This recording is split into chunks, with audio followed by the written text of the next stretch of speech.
Peace. This is Chris Parker, and one of the most important things you have is a future.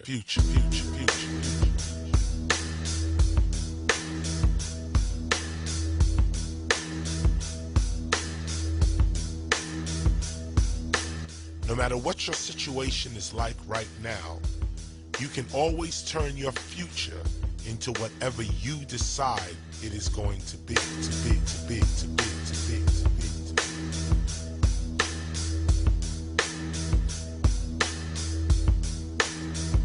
The term future is believed to have come from the Latin futurus, meaning about to be.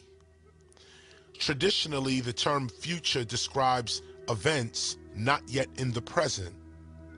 But what event of the mind is not in the present? If we can describe it now, then it is with us now, even if it is about to be. Our minds make things real to us before they become physically real to everyone else. In other words, our future is with us right now. It is not that the future is an illusion. It is more the fact that the future is your present moment. Your future is now. Your present moment right now is the beginning and continuation of your future. Why wish for health, love, awareness, and/or wealth when you can simply plan health, love, awareness, and/or wealth into your future right now? This teaching is about the planning of one's paradise. This teaching does not deny the mind. It teaches how to direct one's mind toward one's own self-creation. This teaching does not quiet the mind, it puts it to use.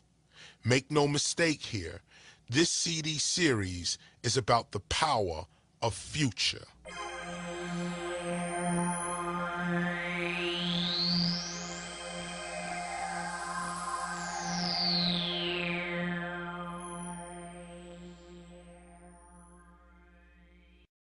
Spiritual teachers of all sorts warn that there is no freedom or peace in one's preoccupation with one's future, that time is an illusion, and that you can only escape your troubles by being and living in your present moment.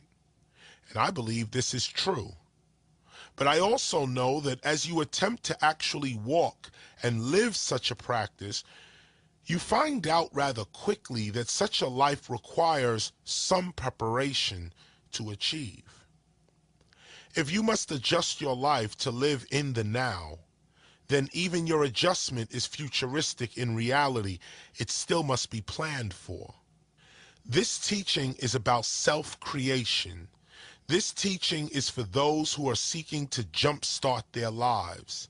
From what I see, many good-hearted people suffer not from their preoccupations with living too much in their past or present moment.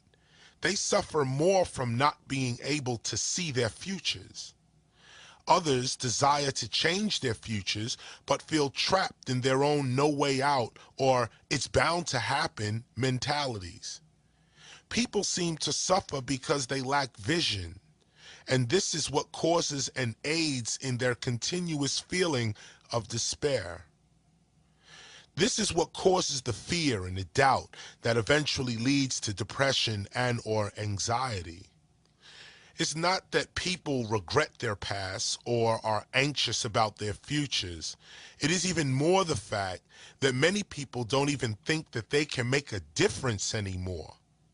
Due to institutional racism, discriminatory justice, corrupt political leadership, deteriorating school systems, and so on, and so on, and so on, many people are just worn out. And because of such rampant and widespread corruption over the last 45 years, no one truly believes in anything anymore. This is real, but this is sad.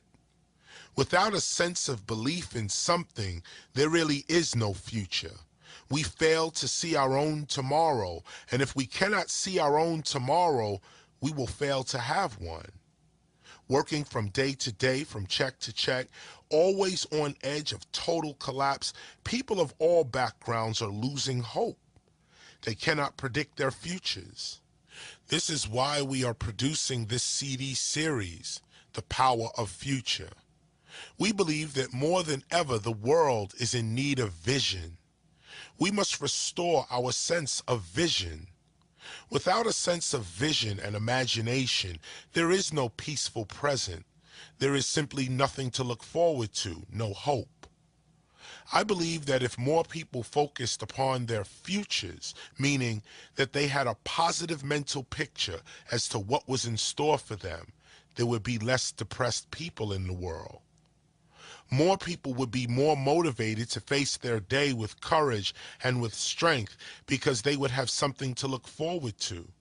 They would have a reason to move, to thrive, and to survive. If more people took responsibility for the outcome of their actions, along with the causes of their actions, the world would be a better, safer place.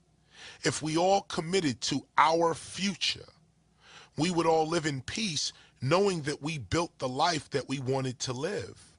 No, the future is not the problem. The problem is living exclusively from your present moment with little thought as to the state of your inevitable future and/or the future of others. Respecting the existence of your own future is a literal act of maturity and self-creation. Neglect for one's future is a literal act of self-destruction. You are growing toward your vision of yourself. So what do you see? The one who respects one's future is responsible in one's present. Such a person has the capacity to think for the well-being of those who are yet to be. On the other hand, neglect for the future is what has led to our present environmental challenges. For if there is one thing that we all have, it is a future. Your past you might be ashamed of and not want to have, and your present might be shared or even troubled by the existence of others. But your future is whatever you decide it is going to be. Your future is what you are really working with. Your present is here with you now, and your past has gone already. But your future can be whatever you decide. It is truly the cosmic sketchpad of your life. The future is the actual realm of creativity. It is where your ideas are instantly real.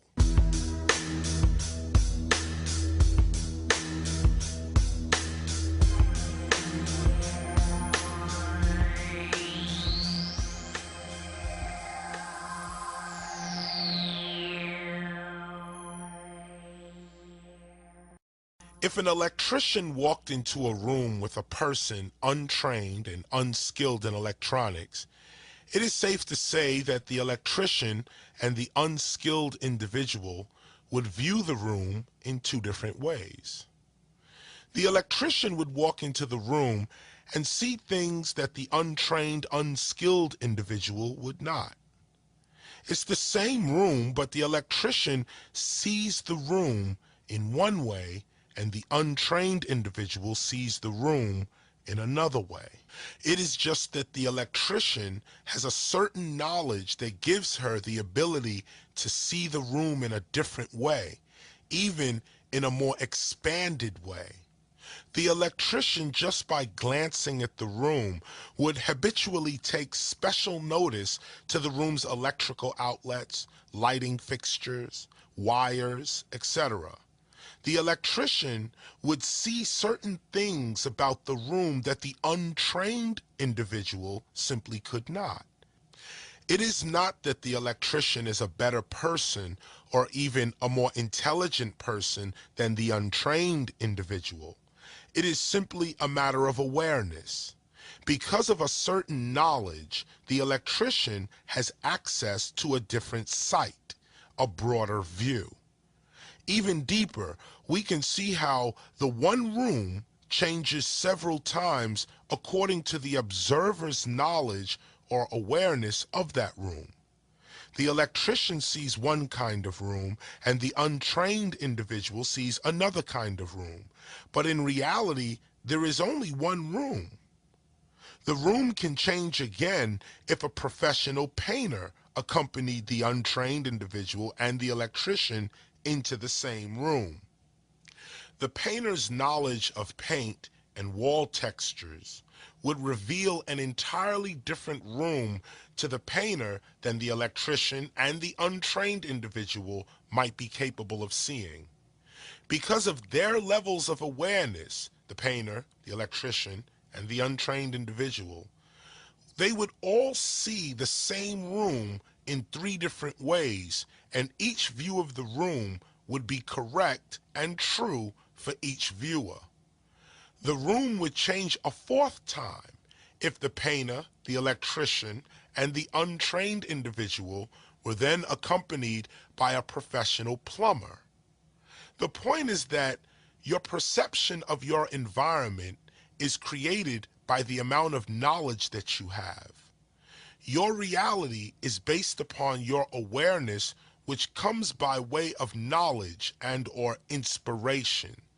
The more things we know and feel, the more things we can see. Anything or event that the brain does not have a word for, it cannot see it. It sort of overlooks the object or subject.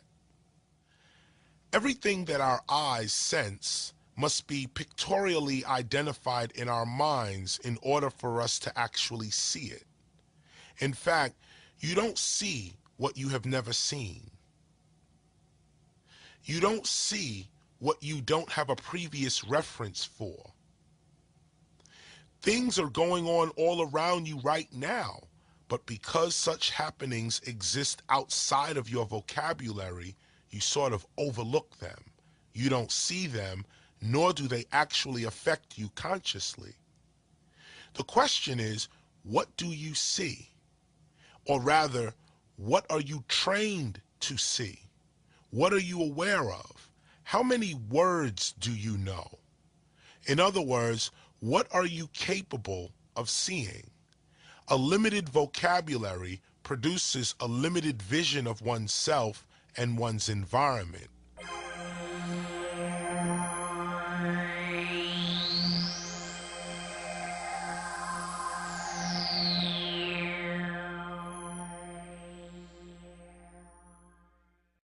Most of what you experience in your adulthood is first created in your childhood. The beliefs that you develop and hold as a child actually builds your adult reality. This is very important to know. Children that live exclusively in their present moment suffer in their adulthood for lack of vision and planning. As I have learned growing up, childhood is not just for play. Childhood seems to be that time to create yourself, to create your adulthood. As I have learned, it is truly better to work hard all day at the building of your future while you are young and while others play, so that when you become an adult, you shall play all day, while others who have had their playtime must now get to work in their adulthood. The idea is to work at the creation of yourself while you are young so that you may relax and play as you get older. Play is for children to engage in the difficult work of creating themselves. You must realize rather quickly that the 20-year-old you has depended upon the 10-year-old you for its very survival. And the 30-year-old you is depending upon the 20-year-old you for its very survival. And the 40-year-old you is depending upon the 30-year-old you for its survival. As an example, just think for a moment about the decisions that you made as well as the decisions made for you at age 10. Whether you were conscious or unconscious of the decisions made at age 10, nonetheless, they have had a profound effect upon your life at age 20. And yes, the decisions that you possibly made at age 20 will and or has had a profound effect upon your well-being at age 30. The point is to be a friend to yourself, to be a guardian angel to yourself, to look out for yourself, to be a servant to yourself. This is one of the techniques in building your future. If the 10, 15, 20, and or 25-year-old you did not make the right decisions, it is likely that the 30-year-old you is suffering for it today. But you can grab hold of your life right now and create the future that you desire right now. The future you is truly depending upon you today to make the right decisions for its well-being. This is what it means to be a friend to your own self. Do not wait until you are 30, 40, 50, or even 60 years of age to ponder how careless you have lived your life at age 20, 25, 30, and even 35. Grab hold of your life now. As a homeless man wandering New York, searching for the real me, I developed a few exercises that 20 years later, I must say, actually work. In this first exercise, let us realize our second set of senses and begin putting them to use. You may ask, what second set of senses? And the answer is that physically we have sight, hearing, touch, taste, smell, and even intuition, commonly called a sixth sense, that makes things real for us.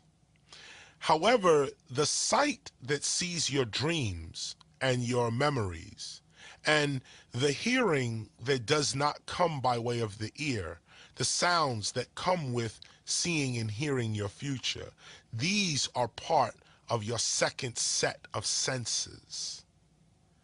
Getting familiar with these other senses, your other voice, your other sight, and your other hearing, takes some time to develop, but once understood, the results are immediately amazing. What you must first understand is that the brain is not the mind. Your brain is a 2-pound muscle located in your head, whereas your mind is located all over your environment, even beyond your environment. What you must begin to understand is that the real you exists outside of physical space and time. With your mind, you can be here now, or in your past, or in your future instantly. In other words, your essence is not your body and its senses. Your essence has its own senses that must be discovered and strengthened, just as your physical senses are discovered and strengthened as you mature in life. For example, it is not your two physical eyes that actually see your past or your future. Yet you do see your past and you do see your future. You can close your physical eyes and still see your past and your future. It is just a different type of sight, another sense. Ask yourself now, with what sight do I see my dreams? Where is that place? Who am I in that place? Ask yourself now, in what dimension outside of space-time are my other non-physical senses? Where are they, and how do I use them? Take a moment and say to yourself, I am love. Say this phrase to yourself without using any physical thing to do so. Do not use your mouth. Don't say this phrase out loud. Say it to yourself quietly, in yourself. I am love. On the count of 3, say this to yourself. 1, 2, 3. Now ask yourself, what was the voice that just said, I am love? Your mouth did not say it, yet you said it. you spoke without your mouth. In fact, you heard yourself saying, I am love. Yet, your ear never heard you say this phrase. You said this phrase to yourself, yet you heard yourself say, I am love. This voice, this hearing, this sight is beyond your space and beyond linear time. You can use these senses to go into your past or into your future and create whatever reality you so desire. Consider your mind a time-traveling device that can take you far into your so-called past as well as far into your so-called future. This means that if you are truly aware that time doesn't really exist, then the 70-year-old you can literally act as the spiritual guardian of the 20 or 30-year-old you now. You can begin at 20 years of age, for example, visualizing yourself watching over, protecting, and guiding your 15-year-old self now. This would mean that when you were physically 15 years of age, the mind of the 20-year-old you actually did look out for the 15-year-old you. This would explain a lot of the miraculous things that may have happened to you during your teenage years. It would be because the future version of you heard this technique and applied it. Try to understand this and rewind this CD series if you need to go over these lessons more intently. If you begin to regularly visualize yourself guiding and protecting the younger versions of yourself, then by continuing this practice for the duration of your physical life, your 50-year-old self, as an example, is guiding and protecting you now. Just as you are appearing to your 15-year-old self as its guardian angel now, so it is that your 50-year-old self is appearing to you now as your guardian angel if you continue this practice into your future. This means that the decisions that you make in your future are also affecting your life now, just as the decisions that you have made in the past are also affecting your life now. The memories of your future self are the imaginations of your present self. And the memories of your present self are the imaginations of your past self. Whatever you desire in the future is also affecting you now. You can see who you are in the future by your desires today. This is why it is of extreme importance that you lead a virtuous life, a life based on principles. Every thought and desire that you act upon in some way affects your total well-being in your past, present, and future. Give yourself the habit of watching over the younger versions of yourself with the wisdom and understanding that you have acquired today. If you continue this practice of praying and or meditating back onto yourself for the duration of your life, then indeed the future you is correcting, guiding, and protecting you right now with what you have yet to learn. The 16-year-old you, now aware of this gospel, must also listen out for the warnings and inspiration of the 60-year-old you. It's all you. Be a friend to yourself. Be a friend to your 70-year-old self by eating, thinking, and exercising daily. Be a friend to your 20, 30-year-old self by making the right decisions as a teenager.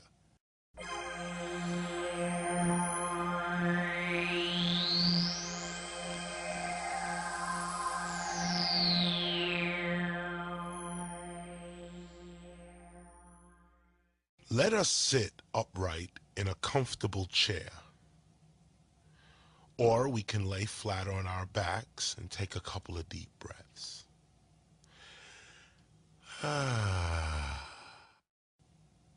Not in an exercise or in an aerobics kind of way, but more like a major sigh of relief.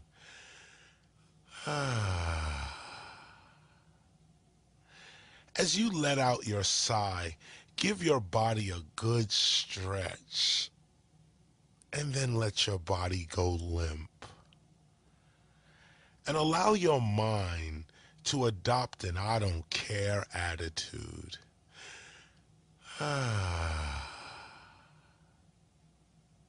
In other words, relax.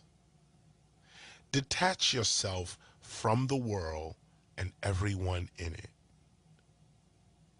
Take this moment to yourself.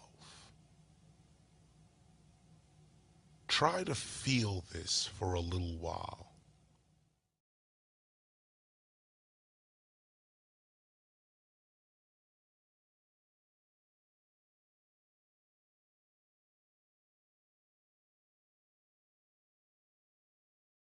Feel yourself.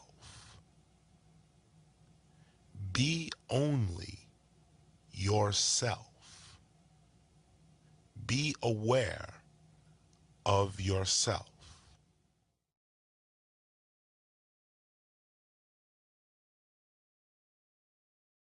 Feel your head. Feel your arms. Feel your feet, your stomach.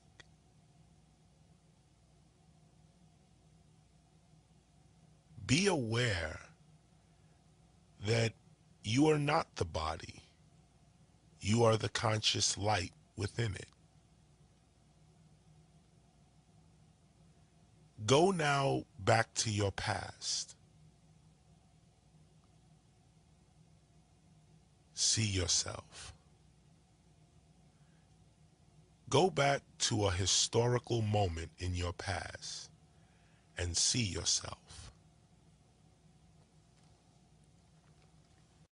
Hover over yourself and give yourself whatever you need at that moment. Fill your room with light, with healing light, with awareness light, with a loving light. Give yourself the love you deserve.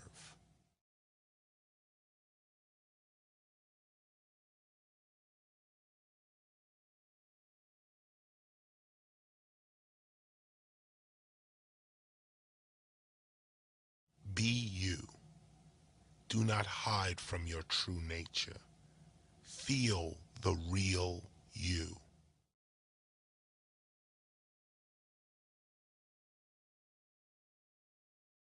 Use your imagination now. Come out of your past. Go right into your future. Who do you desire to be? In your mind, you are that person right now. That means in some physical location in your being, you are already what you think. What can you see?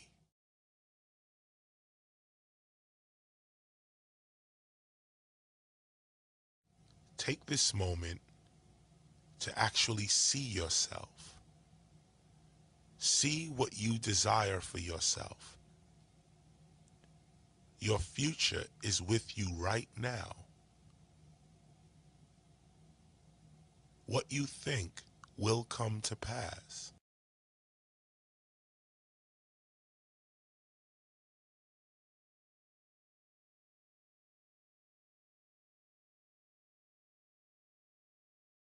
Bring yourself now back to the present.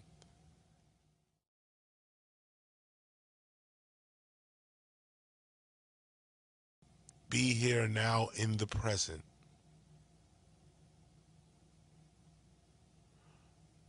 whatever you see in your mind for yourself that you can truly achieve shall be done. In this exercise, let us affirm with our voices, with our mouth, and with our minds, but let us affirm that which we know we can achieve. Don't worry about how this can happen. Don't worry about when even. But the power of the spoken word has less to do with the words spoken. It has to do with the heartfelt intent behind the word. Not just whether you cried behind the word, but do you really expect your word to actualize? One of the ways that you develop the type of faith where your words actualize instantly is by living a virtuous life. The heart that is clean from guilt, clean from jealousy, clean from anger, the heart that is full of love, quick to forgive, quick to help, that heart knows that whatever it asks of the universe, it receives.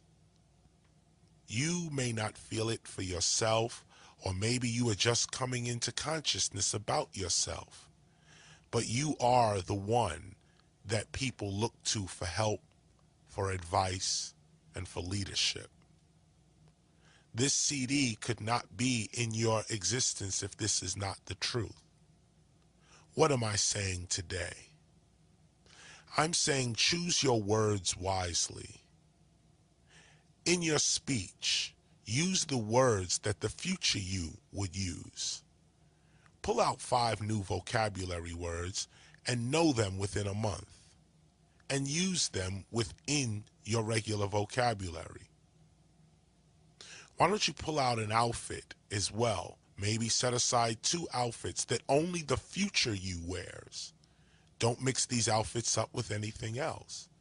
Pull out 2 outfits that only the future you will wear. In addition to that, you may want to take a piece of paper, pen, pad, and write down the attributes of the future you. So when you put on the clothes and the attitude and the attributes of the future you, you create the whole reality that the future you lives within. I'm quite sure the future you lives within health, love, awareness, and wealth. The future you is content, prosperous, at peace. But because your heart is one of caring and one of love, you also seek to help people as well. So remember within your affirmation to always include your environment as well. As you lift up, lift your environment up as well. Because if you lift and your environment does not lift with you, this can cause unnecessary stress to you and the environment. Many spiritual teachers choose to live in the forest or the mountains or the desert. They choose not to live amongst a lot of people because once you are enlightened, it doesn't mean that everyone else is.